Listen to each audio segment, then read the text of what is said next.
Good afternoon, vinyl community, and I'm back after taking a week off last week. Not that you noticed nor cared. Maybe you did. Maybe much like a lot of you out there, work is becoming all-encompassing as it's the Christmas season. So that's not here nor there, but working a lot of overtime. So I'm back, good for bad. Cheers, everyone. Couple things really quickly, and I do mean really quickly, is I'm not sure if this is my last video before Christmas. I suspect I might have one more in me. But I wanted to say happy holidays and Merry Christmas to everyone. Whatever you celebrate, it's all good with me. I hope you're having a good holiday season so far. Next video, I think what I want to do is show you any vinyl that I might happen to pick up between now and the next video.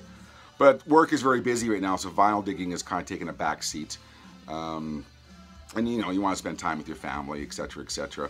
But I wanted to incorporate in the next video a lot of shout outs and thank yous to people out there who have been very supportive and very nice and generous with their time and doing trades and sending me stuff, and I'm sending them stuff, etc., etc., etc. I think it's fitting, being the holiday season, to just, you know, acknowledge the people who have been very, very supportive of what I do on whatever I do on YouTube. The other thing really quickly is, several times in summertime, maybe even before that, my son, who is much more in tune with YouTube and the analytics and how it works for creators, as every kid seems to be apparently, he was always suggesting I kind of look at the analytics of my channel. And I couldn't be bothered. It's not something that I worry about. I press record and I make these videos, and you know, if you like them, great. But there's an app that I use called YouTube Studio Creator on my phone, and it's easy to access comments. It's easier to access comments than the normal YouTube channel or app. You know, just to scroll through and read what people are writing and converse, etc., etc., etc. And I actually clicked on the analytics of my channel, and I had a quick scroll through just to see what my son was talking about. And it turns out, I found out a couple of really quick things about what I do on YouTube, and I guess how you interact with my videos, whatever I do on YouTube, is long videos. A lot of people have told me they watch the whole, when I make long videos, a lot of people watch them all. But the vast majority of people are kind of scrolling through, seeing what I'm showing, and then they're scrolling through and scrolling through. So for a 30-minute video, you know, the actual view time is maybe half that. And oddly enough, 60% of people who watch my videos, they don't even subscribe to my channel. So it's kind of like, it's made me rethink maybe what I do in the new year, in so much as maybe make shorter videos. So I might cap my videos, other than my kind of opening blah, blah, blah, blah, blah, which will always happen. That's me. I can't stop that.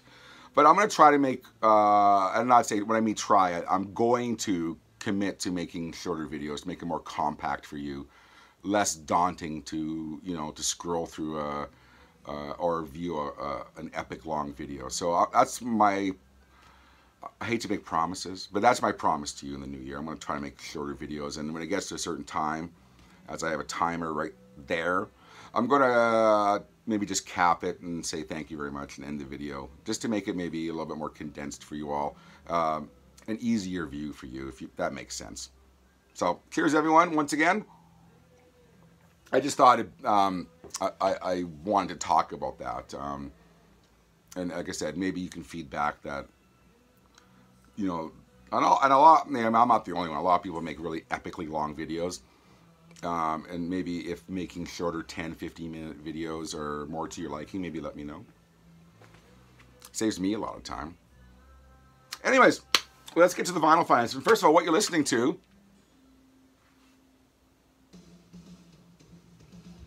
I'm not sure if you can hear that. I can. Blue Oyster Cult Imaginos, an album I've talked about a lot, and I will talk about until I die. One of my favorite albums of all time, especially in the kind of the rock genre. Blue Oyster Cult Imaginos, that's what you're listening to right now. One day I should make a whole video about that album and then alienate everyone. Anyways. I got some new vinyl in the mail, some late record store day pickups, and then I got the remnants of a collection I bought. And I'll get to that in a second, and then my regular kind of thrift store finds, etc., etc., etc. First of all, this one came in the mail today. It was out last Friday. And as you may or may not know, if you're in Canada, there's been a labor disruption, as they call it, with our mail system. So a lot of parcels are late. So as I should have got this Friday, I got this today, which is fine.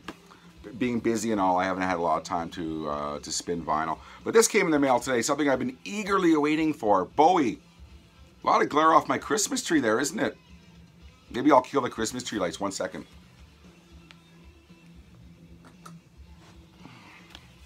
That's better. I got a little push button there for my Christmas tree. I'm tech and all, I am tech advanced.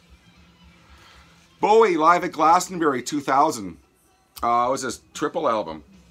Everyone and their dog's been talking about this album, so and I haven't even opened it. I just got this in the mail like an hour ago. Yeah, I've been looking forward to this one. One of his best concerts ever, finally released in its entirety on vinyl.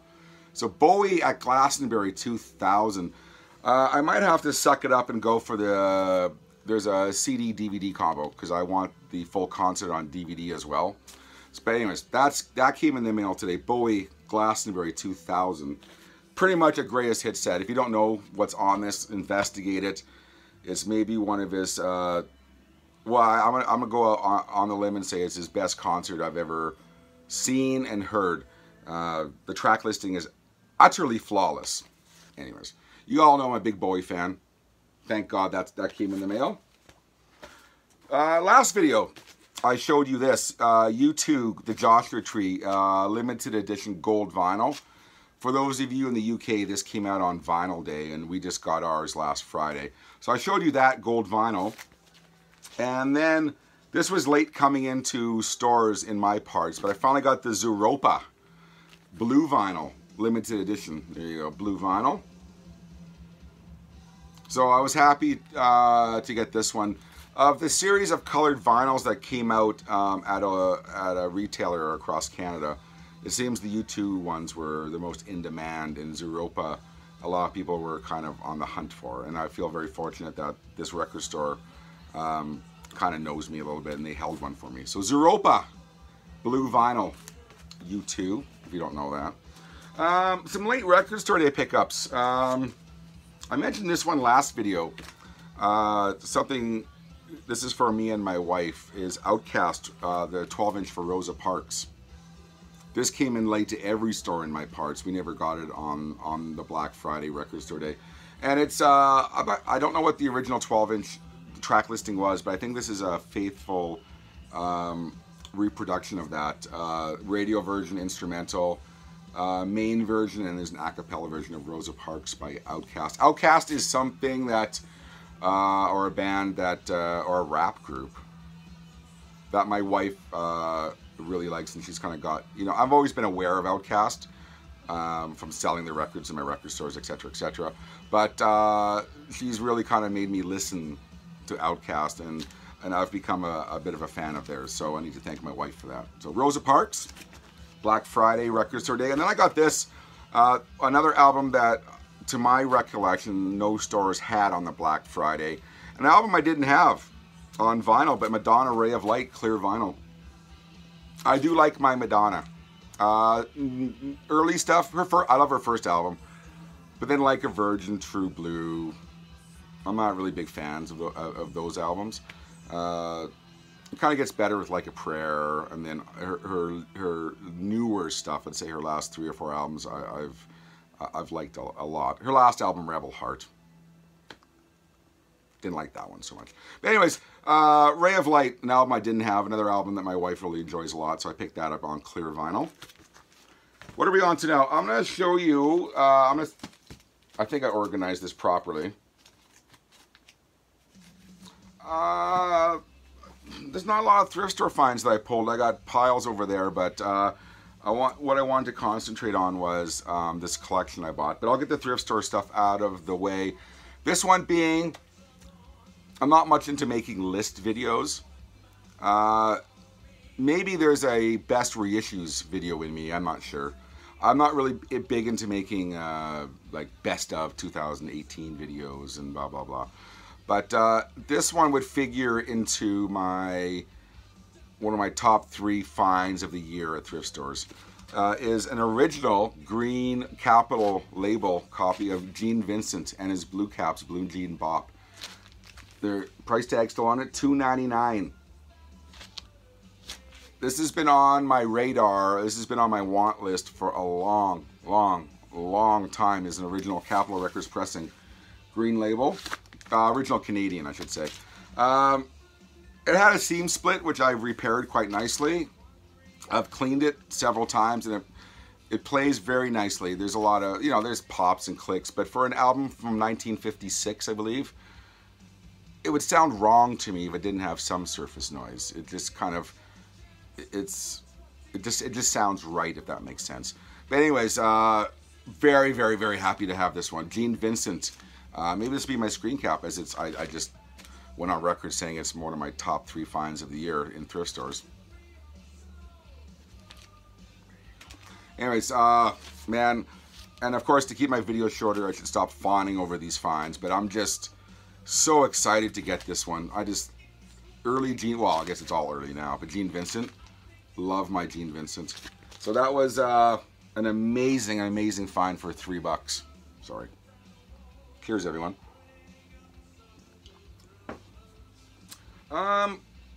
Maybe I'll, just in the interest of keeping this video a bit shorter, I'm going to get right to this collection I bought. And although very, very important to me, you might say, eh. But it's, a guy had an ad on a local online site selling a large collection of, it was like 200 plus records. And no one was biting on it. It was on there for a few days. And I thought, well, hell, I'll throw my hat into the ring and go to his house and see what he had. And of the 200 plus records, I mean, it was $40. That's all he wanted for it. And I'd say 80% of it are redonated to a thrift store because it was your typical, you know, it wasn't stuff for me. So I redonated it and I kept what I wanted. And it was very odd to see all this, you know, your standard fare Herb Alpert stuff that I already have and that kind of stuff you always see at thrift stores. And then there were these albums in there, which is just just very, very weird. So anyways, like I said, I bought this collection, $40, 200, maybe 225 records. And this is maybe, there's not a lot that I kept, but I think I got my money's worth, was what is important. And albums that I'm keeping anyways. But Gang of Four, Hard, was in there. I love Gang of Four. And I don't know if I've ever had this album on vinyl, but now we do. Gang of Four, Hard. Radio Clash by The Clash. I had this when I was a teenager. And then, you know, I've always talked about when you get a little bit older, you're living on your own for the first time, you sell a lot of records. And I ended up selling my copy of Radio Clash, which is, if you don't know, it's a 12-inch single of This Is Radio Clash. And all of a sudden, at least locally, this record has skyrocketed where you used to be able to pick this up for $5. It's like 15, 20, 25 bucks, but I don't know why. It's a single, but maybe because it has the name The Clash on it. But I found like this was in that collection anyways, and I was very, very happy to get it. I love replacing these records that I had to get rid of when I was young. So anyways, Radio Clash by The Clash. Echo and the Bunnymen, Heaven Up Here. I think I have this one already. It has a bit of cover wear, but I might mix and match and make a perfect copy of Echo and the Bunnymen, Heaven Up Here. Echo and the Bunnymen, Crocodiles. This album I definitely did not have on vinyl. So I think I believe this completes my Echo and the Bunnymen collection. It is Crocodiles. Oddly enough, this is going to be, well, not going to be, it is one of my favorite albums. Here I am making list videos in my head, and I said I don't make lists, but this is one of my favorite kind of alternative albums ever, is Wall of Voodoo. Not my favorite, one of my favorite. Wall of Voodoo, 7 Days in Sammytown, and I'm brain farting on the title. And this has the song Far Side of Crazy, which is definitely one of my favorite songs of all time. This is when Stan Ridgway left the band and they hired Andy Preboy, if that's how you pronounce his name. Anyways, there he is right there, in the middle there. I love this album, and in fact, I like the later post Stan Ridgway albums to the earlier Wall of Voodoo albums, but that's all preference. But 7 Days in Sammytown, that was in that collection. I already have it, but Patti Smith, Wave, that was in that collection. Then I got 3 albums by Weather Report. I don't mind me some Weather Report. There's a time and a place for Weather Report in my life. But I got Sweetnighter. If you don't know Weather Report, it was kind of a super group of funk and jazz people. Like Jaco Pastorius was in the band, and Billy Cobham. And there was kind of a rotating cast. Wayne Shorter was kind of a mainstay in that group. But I got Sweetnighter. And if I can make proper piles, Heavy Weather. And finally I got just self-titled Weather Report. There you go. This isn't really my thing, but looking at this collection, I pulled anything kind of recognizable that if I didn't like, I knew I could pass along to people I knew who would like it. But this is Billie Holiday, the one and only Billie Holiday, Lady Sings the Blues. I'm not even sure what pressing this is. It's irrelevant because I'm not really a Billie Holiday collector. But Billie Holiday, I'll give that a sample over Christmas. And then something called Capitol Jazz Classics Volume 2 that features Billie Holiday as well. I have friends who are into this, so like I said, if it's not my cup of tea, pass it along. And then John McLaughlin.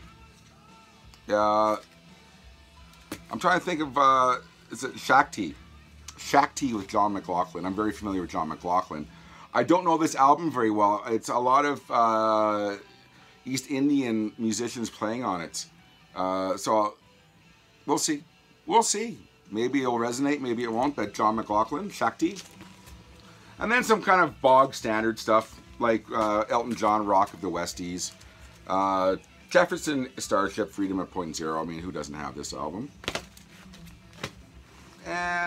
Italian jazz. Enrico Rava, The Pilgrim and the Stars. This one surprised me a lot. I really like this album. And it seems to be a bit of a demand for his records out there too. So Enrico Rava, that was a nice surprise.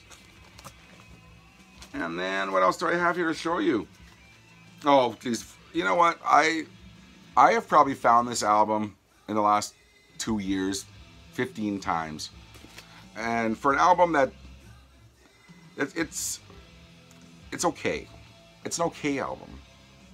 But I'm starting to realize how many people bought this album is Sunfighter by Paul Kantner and Grace Slick. Like I said, it's not highly regarded. It seems to be everywhere, but it's not something that people talk about a lot. I sure find it a lot. Sunfighter, anyways, that was the last of the... There was a few other little bits and bobs I kept, but nothing really of note. Just things I know I could pass along, like Rick Springfield. You know, people always want Jesse's Girl and stuff like that. And we'll end on this one as I start making more messes and messes and messes. Cornelius Brothers and Sister Rose from 1972. Really, really good funk album. I was very, very surprised by this one. Did some Googling online, and it's like I said, once again, it seems like it's a somewhat highly regarded funk album, but that was a nice little find in that collection there. So there you go. I feel like I'm kind of being a bit brief here and kind of shorting myself, or shorting maybe you on some more description or information of these albums, but we'll see. We'll see if you like the shorter videos or longer videos. Cheers, everyone. As the winter gets on and on and on, you're gonna noticing me drinking a lot during our videos because our winters are incredibly dry. If you're not familiar with where I live, we're landlocked. No water around us except for lakes, but my God, is it dry. Dry, dry. So, once again, I'm gonna have another drink. So that's it. Like I said, I hope to make another video before Christmas. In fact, I definitely want to make one talking about all you nice people out there and showing whatever else. I know I have some stuff in the mail coming this week. So that's it. Enough of my blabber. Enough of my... Once again, have a great holiday season. We'll see you next time. And let me know what you think. Leave a comment. Take care, everyone. This has been David Michael. Is it Nazz Nomad, a.k.a. No, it's David Michael, a.k.a. Nazz Nomad. That's what it is. Yeah. It's getting a bit late. Take care, everyone. We'll see you next time. Cheers.